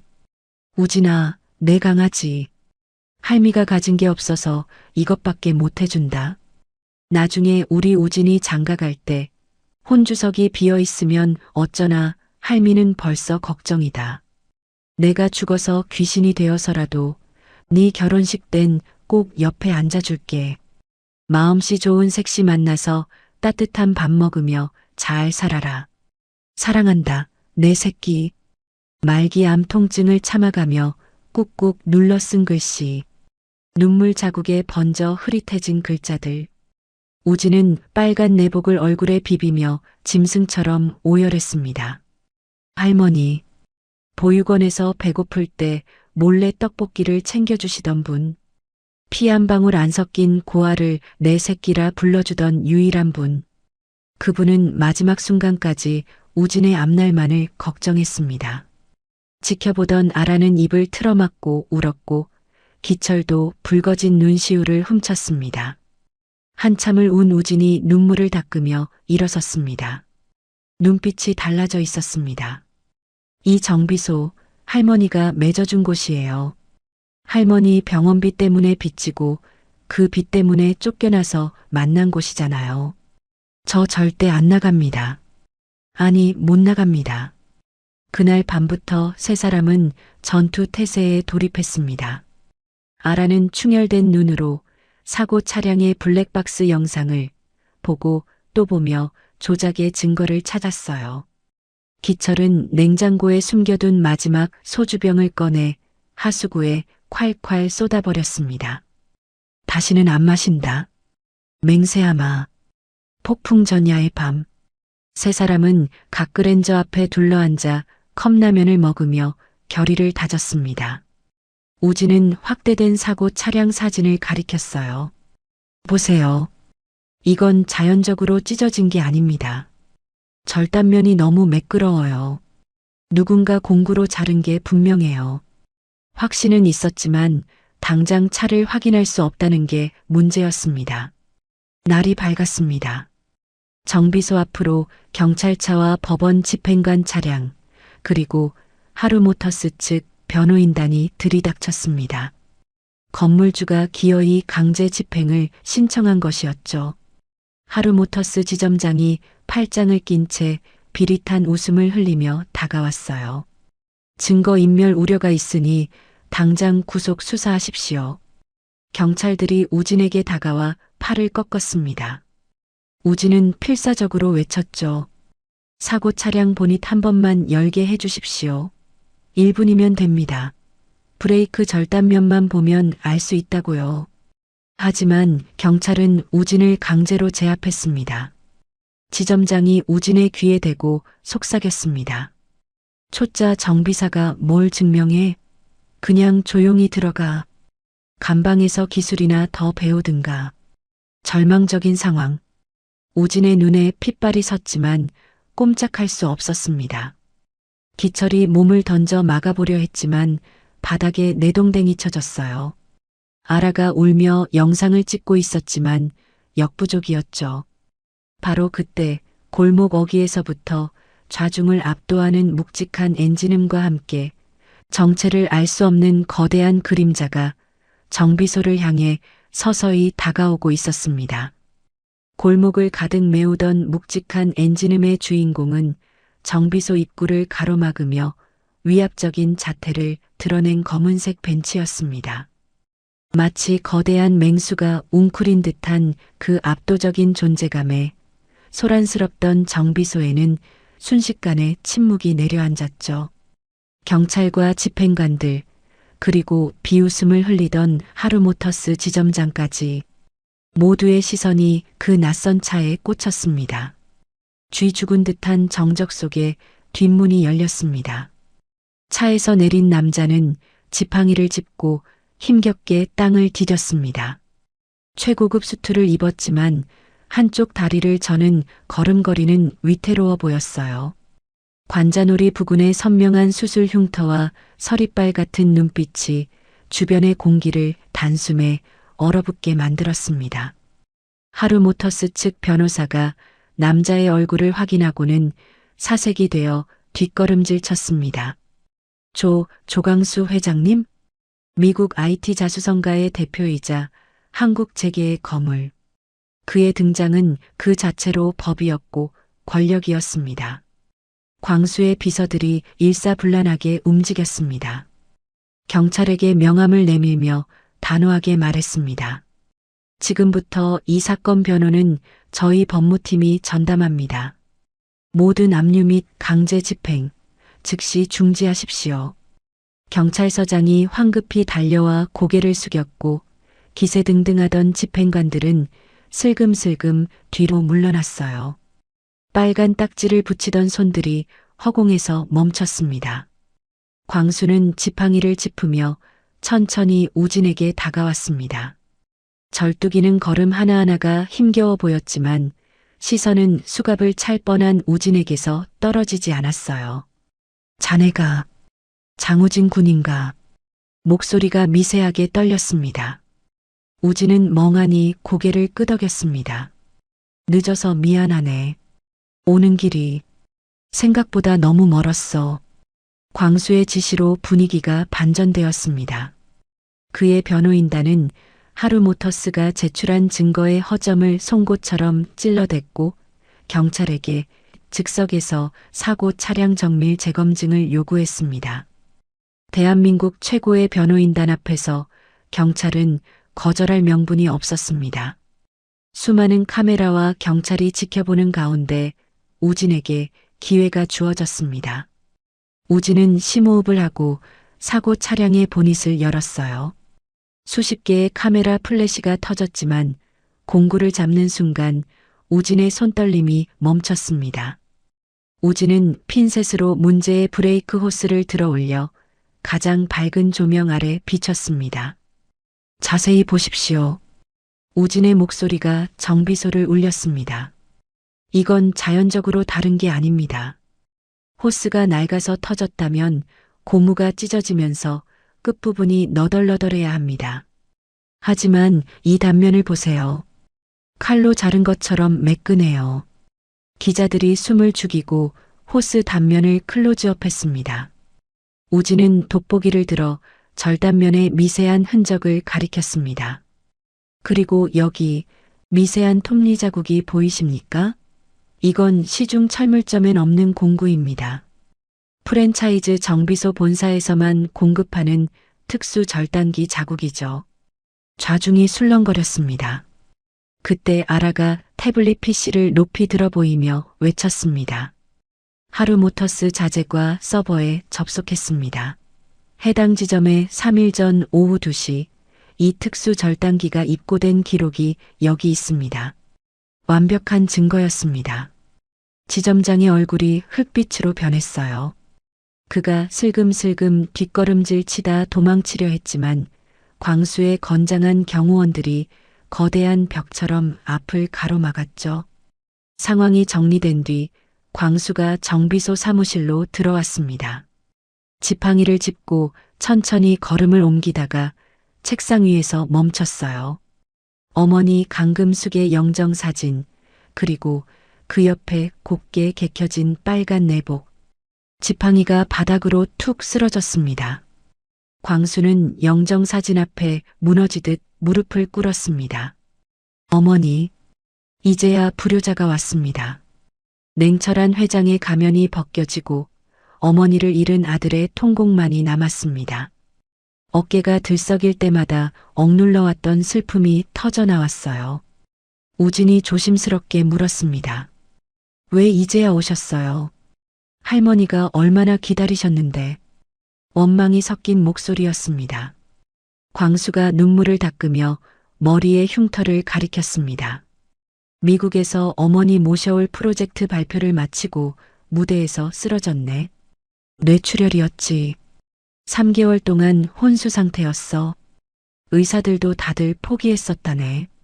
기적적으로 눈을 떴을 땐 이미 계절이 바뀌고 어머니는 돌아가신 뒤였어. 그는 지갑에서 꼬깃꼬깃해진 비행기 표를 꺼냈습니다.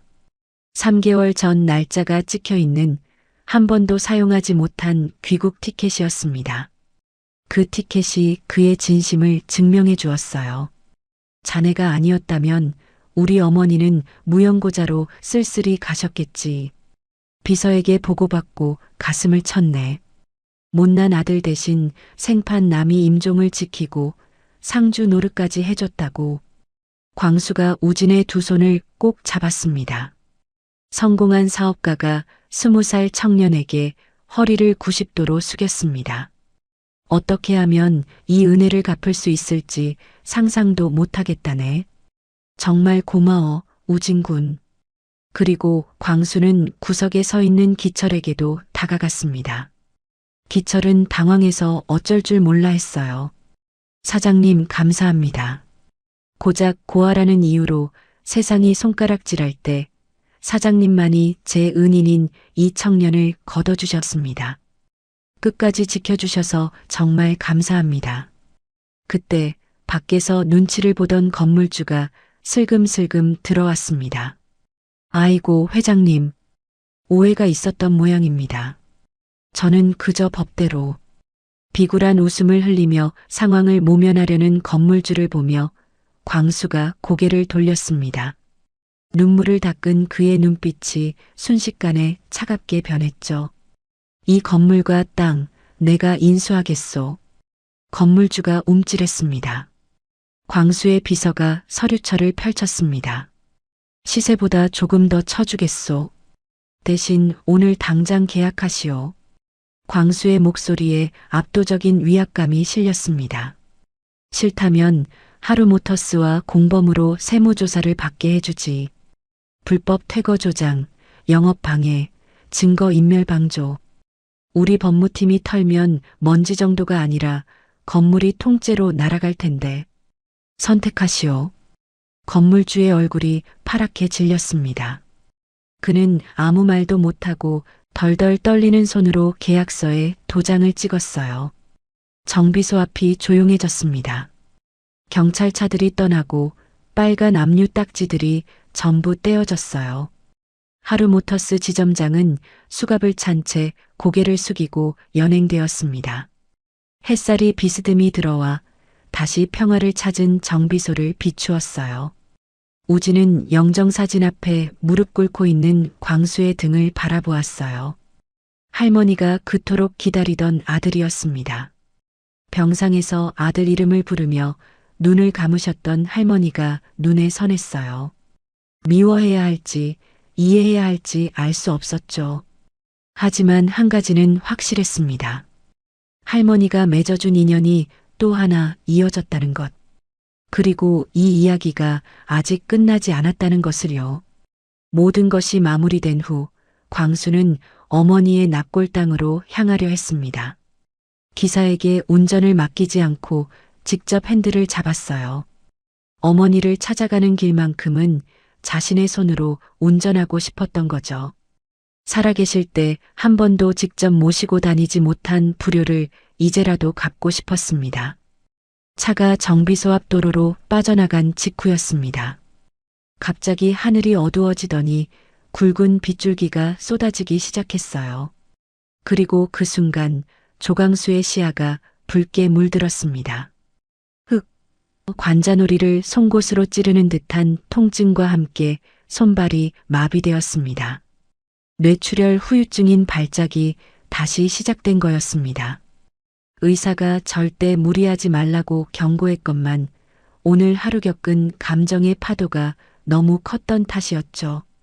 마비된 손이 핸들을 놓쳤습니다. 통제 불능이 된 차가 빗길에 미끄러지며 굉음과 함께 가드레일을 들이받았습니다. 쾅! 가드레일이 찢어지고 차체는 하천변 낭떠러지 끝에 아슬아슬하게 걸렸습니다. 앞바퀴가 허공에서 헛돌았고 차체가 삐걱거리며 위태롭게 흔들렸어요. 선생님, 정비소에서 소리를 들은 우진이 빗속을 뚫고 뛰쳐나왔습니다. 기철과 아라도 뒤따랐죠. 현장에 도착한 우진의 얼굴이 하얗게 질렸습니다. 차체 밑에서 기름이 콸콸 새어나오고 있었고 찌그러진 엔진룸에선 매캐한 연기와 함께 불꽃이 튀고 있었습니다. 언제 폭발해도 이상하지 않은 상황이었죠. 광수는 운전석에서 의식을 잃은 채 축 늘어져 있었습니다. 찌그러진 대시보드에 다리가 끼어 꼼짝도 못하는 상태였죠. 우진은 망설이지 않고 낭떠러지 쪽으로 기어 내려갔습니다. 찌그러진 문은 꿈쩍도 하지 않았어요. 우진은 깨진 창문으로 상반신을 집어넣어 광수를 끌어내려 했습니다. 유리 파편에 팔이 긁혀 피가 흘렀지만 느낄 겨를이 없었습니다. 바로 그때 차가 끼익 소리를 내며 앞으로 기울었습니다. 흑! 우진의 다리가 차체와 바위 사이에 끼어버렸어요. 고통이 온몸을 관통했습니다. 엎친 데 덮친 격으로 새어나온 기름에 불이 옮겨 붙었어요. 퍽 소리와 함께 화염이 치솟았습니다. 아버지, 오지 마세요. 차 폭발합니다. 우진이 고통 속에서 비명을 질렀습니다. 불길 속에서도 자신보다 기철의 안전을 먼저 걱정한 거였죠. 도로 위에 서 있던 기철은 그 광경을 보고 얼어붙었습니다.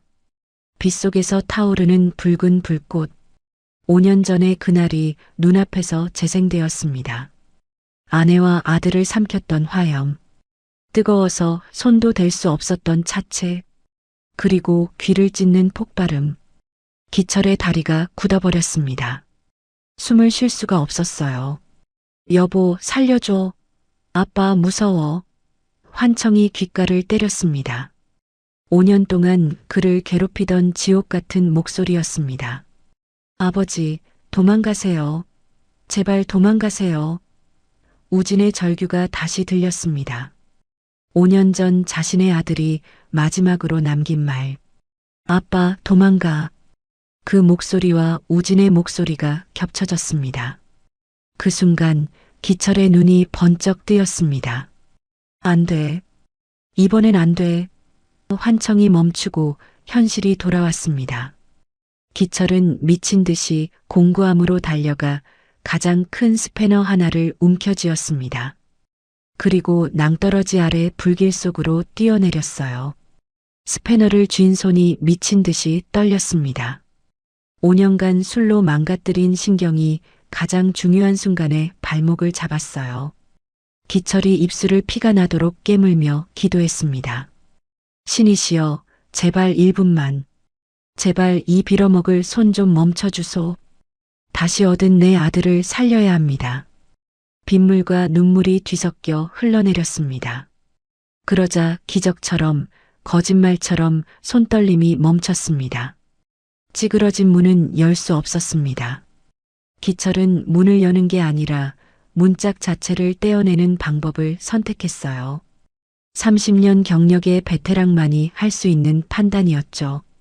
그 사이 불길이 기철의 옷소매에 옮겨 붙었습니다. 하늘에서 내리는 빗물이 얼굴을 때렸지만 눈도 깜빡이지 않았어요. 첫 번째 볼트가 풀렸습니다. 두 번째 볼트도 비명을 지르며 돌아갔어요. 으아! 마지막 볼트가 풀리는 순간 기철은 초인적인 힘으로 불타는 문짝을 통째로 뜯어내 던져버렸습니다. 기철은 먼저 의식 없는 광수를 끌어내 바위 위로 밀어 올렸습니다. 그리고 다시 불길 속으로 손을 뻗어 끼어 있는 우진의 다리를 빼냈어요. 아버지, 손 놔도 돼요. 저는 안 될 것 같아요. 헛소리 마. 같이 죽든가, 같이 살든가다. 기철이 우진을 으스러져라 껴안고 바위를 기어 올랐습니다. 세 사람이 도로 위로 올라온 직후 낭떠러지에 매달려 있던 차가 균형을 잃고 추락했습니다. 콱광, 거대한 폭발음과 함께 불기둥이 치솟았습니다. 폭발의 충격파가 세 사람의 등을 떠밀었어요. 살았다. 살았어. 기철은 엉엉 울었습니다. 5년 전 구하지 못했던 가족. 매일 밤 악몽 속에서 손을 뻗어도 닿지 않던 가족. 이번엔 구했습니다. 신이 주신 단 한 번의 기회, 그 1분의 기적을 놓치지 않았습니다. 빗속으로 구급차 사이렌 소리가 들려왔습니다. 아라가 울면서 달려왔어요. 긴장이 풀린 기철이 그제야 바닥으로 쓰러졌습니다. 우진의 시야도 흐려졌죠. 희미해지는 의식 속에서 우진은 기철의 손을 찾았습니다. 화상으로 물집이 잡히고 기름때가 껴있는 손. 자신을 구하기 위해 불길 속에 주저없이 집어넣었던 그 손. 우진은 그 손을 보물처럼 꼭 잡았어요. 세상에서 가장 거친 손이었지만 그 무엇보다 따뜻했습니다. 아버지, 고마워요. 우진은 빗소리를 자장가 삼아 깊은 잠에 빠져들었습니다. 이번만큼은 어둠이 두렵지 않았습니다. 손 안에 아버지의 온기가 느껴졌으니까요. 그것만으로 충분했어요. 병원 입원실에 3개의 침대가 나란히 놓여 있었습니다. 우진, 기철, 조강수, 세 사람 모두 붕대를 감고 있었지만 다행히 생명에는 지장이 없었어요. 기철의 손에는 화상치료 붕대가 감겨 있었고 우진의 다리에는 깁스가 채워져 있었죠. 조강수는 머리에 새로운 붕대를 감고 있었지만 눈빛은 맑아졌어요. 아라가 매일 병원을 찾아와 세 사람을 돌봤습니다. 과일을 깎아주고 붕대를 갈아주고 밤새 옆에서 지켜주었어요. 조강수가 가장 먼저 깨어났습니다. 그는 침대에서 일어나 우진과 기철 앞에 섰어요. 그리고 90도로 허리를 숙였습니다. 성공한 사업가가 기름때 묻은 정비사들에게 머리를 조아리고 있었어요. 두 분이 내 목숨을 2번 살렸습니다. 어머니 대신 효도해 주시고 불길 속에서 끌어내 주시고 평생을 갚아도 모자랄 은혜입니다. 기철이 손을 내저었어요. 됐소.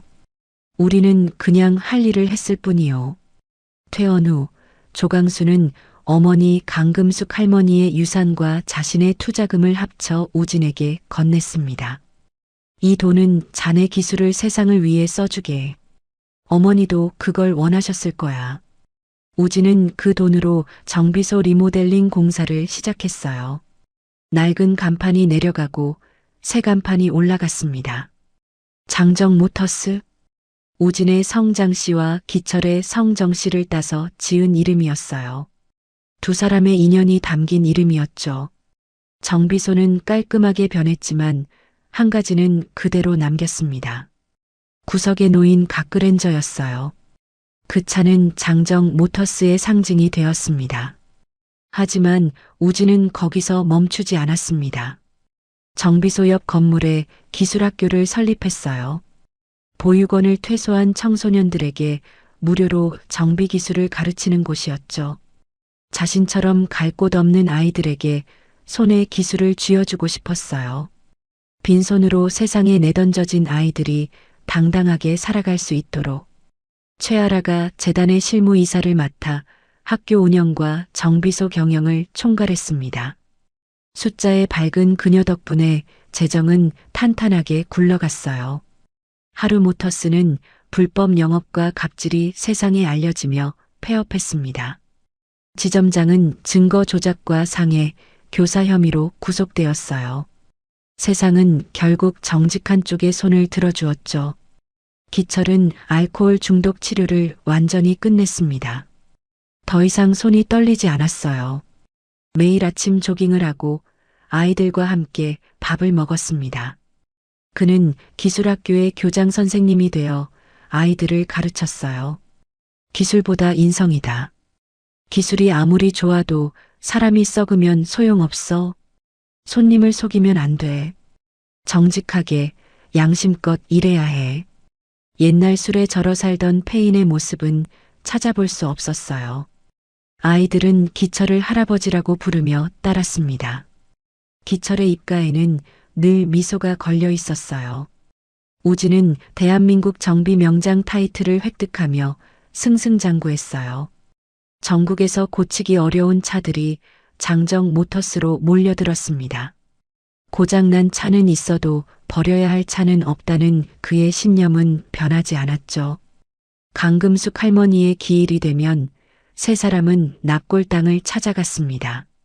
우진은 빨간 내복을 영정 앞에 올려놓았어요. 그리고 조용히 말했습니다. 할머니, 약속 지켰어요. 장가갈 때 이거 입을게요. 할머니가 귀신 되어서라도 혼주석에 앉아주신다고 했잖아요. 기다릴게요. 조강수가 웃으며 말했어요. 어머니, 아드님은 불효했지만 손잡벌 되는 녀석이 효도 다했습니다. 부디 용서해 주세요. 기철도 고개를 숙였습니다. 할머니, 제 아들 잘 키워주셔서 고맙습니다. 덕분에 저도 다시 살았습니다. 세 사람은 영정 앞에서 오래도록 웃었어요. 슬픔이 아니라 감사의 웃음이었습니다. 햇살이 납골 땅 안으로 따스하게 비쳐 들어왔어요. 5년이 흘렀습니다. 화창한 봄날 정비소 앞마당이 야외 결혼식장으로 꾸며졌어요. 하얀 천막 아래 의자들이 줄지어 놓였고 꽃 장식이 바람에 흔들렸습니다. 장우진과 최아라의 결혼식이었어요. 하객으로 보육원 아이들, 택시 기사들, 콩나물 트럭 할아버지, 동네 주민들이 가득 찼습니다. 기술학교 졸업생들도 정장을 차려입고 앞줄에 앉았어요. 한때 비행 청소년이었던 아이들이 이제는 당당한 정비사가 되어 스승의 결혼식을 축하하러 왔습니다. 줄에는 조강수가 맡았어요. 지팡이를 짚고 단상에 선 그의 모습에서 5년 전의 위엄보다는 따뜻함이 느껴졌습니다. 오늘 이 자리는 두 사람의 결혼식이자 가족의 완성입니다. 조강수의 목소리가 떨렸어요. 피 한 방울 섞이지 않았지만 이들은 세상에서 가장 따뜻한 가족입니다. 결혼식이 끝나고 신혼여행을 떠날 시간이 됐습니다. 하객들이 길 양옆으로 늘어섰어요. 그때 웨딩카가 모습을 드러냈습니다. 번쩍번쩍하게 닦인 구형 가크렌저였어요. 5년 전 얼어붙은 우진을 정비소로 데려왔던 그 차. 기철의 아내와 아들이 마지막으로 탔던 그 차. 우진이 밤마다 몰래 고쳤던 그 차. 이제는 새 출발을 축복하는 웨딩카가 되었습니다. 본닛 위에는 하얀 꽃 장식이 달려 있었고 범퍼에는 행복하세요라고 적힌 리본이 묶여 있었어요. 운전석에는 흰 장갑을 낀 기철이 앉아 있었습니다. 양복을 차려입은 그의 얼굴에 주름이 깊어졌지만 눈빛은 청년처럼 빛났어요. 내 아들 장가가는 길 아버지가 직접 모셔야지. 기철이 껄껄 웃었습니다. 우진은 턱시도를 입은 채 기철 앞에 무릎을 꿇었어요. 그리고 큰 절을 올렸습니다. 아버지, 잘 키워주셔서 감사합니다. 덕분에 여기까지 왔습니다. 기철의 눈가가 촉촉해졌어요. 아무 말도 하지 못하고 고개만 끄덕였습니다. 5년 전 길바닥에서 주워온 청년이 이렇게 훌륭하게 자라 결혼까지 하다니. 아내와 아들을 잃고 세상이 끝난 줄 알았는데 신이 새로운 가족을 보내주셨어요. 아라도 함께 절을 올렸어요. 시아버님, 안전 운전 부탁드려요. 과속하시면 안 됩니다. 이것 봐라, 벌써 시어머니야? 하객들이 웃음을 터뜨렸어요. 박수와 환호 속에 우진과 아라가 가크렌저 뒷좌석에 올라탔습니다. 기철이 시동을 걸었어요. 부드럽고 묵직한 엔진 소리가 울렸습니다. 5년 전 새벽 처음 시동이 걸렸던 그날의 소리와 똑같았어요. 각그랜저가 힘차게 출발했습니다. 하객들이 손을 흔들며 환호했어요. 차 안에서 기철은 백미러로 뒷좌석을 보았습니다. 우진이 아라의 손을 잡고 환하게 웃고 있었어요. 아라의 웨딩드레스가 햇살에 반짝였습니다. 기철의 눈가에 눈물이 맺혔어요. 아내와 아들을 잃고 5년을 술로 보냈던 자신에게 신이 새로운 가족을 보내주신 거라고 생각했습니다. 라디오에서 옛날 노래가 흘러나왔습니다. 아내가 좋아했던 노래였어요. 이 노래를 들으면 늘 가슴이 아팠는데 오늘은 달랐습니다. 기철이 작게 흥얼거렸어요. 우진이 조용히 앞좌석으로 손을 뻗어 기철의 어깨에 올렸어요. 말하지 않아도 통하는 부자의 마음이었습니다. 차는 쭉 뻗은 도로를 시원하게 달렸습니다. 하늘에는 구름 한 점 없었어요. 따스한 햇살이 차 안으로 쏟아졌습니다. 마치 강금숙 할머니와 기철의 아내와 아들이 하늘에서 웃어주는 것 같았어요. 우진은 창밖을 바라보며 생각했습니다. 고물차 한 대가 내 인생을 바꿨다. 아니, 그 차를 고치며 만난 사람들이 내 인생을 구했다. 보육원에서 나와갈 곳 없던 20살의 자신이 떠올랐어요. 1,000만 원 모아 할머니 병원비로 쓰고 빚에 쫓기고 영하 10도의 밤에 정비소 앞에서 쓰러졌던 그날. 기철이 등을 두드리며 밥은 줄 테니까 라고 했던 그 목소리. 그 한마디가 모든 것의 시작이었어요. 이제 우리는 멈추지 않는다. 낡고 고장 나도 고쳐 쓰고 닦아 쓰면 다시 달릴 수 있다는 걸 아니까. 사람도 마찬가지다. 망가지고 부서져도 누군가 손을 내밀어주면 다시 일어설 수 있다. 우진은 아라의 손을 꼭 잡았어요. 아라가 환하게 웃었습니다. 각그랜저가 도로 끝으로 사라져갔습니다. 꽃 장식이 바람에 흔들렸고 배기관에서 하얀 연기가 피어올랐어요. 도로 양옆으로 벚꽃이 흩날렸습니다. 차는 멈추지 않았습니다. 앞으로 앞으로 새로운 길을 향해 어디서든 다시 시작할 수 있다는 희망을 싣고 고물차도 사람도 마찬가지였어요. 손을 내밀어주면 다시 달릴 수 있으니까요. 오늘 이야기를 끝까지 들어주셔서 감사합니다. 어디에서 이야기를 듣고 계신지 댓글로 남겨주시면 반드시 답장 드리겠습니다. 구독, 좋아요 부탁드립니다. 햇살 같은 이야기였습니다.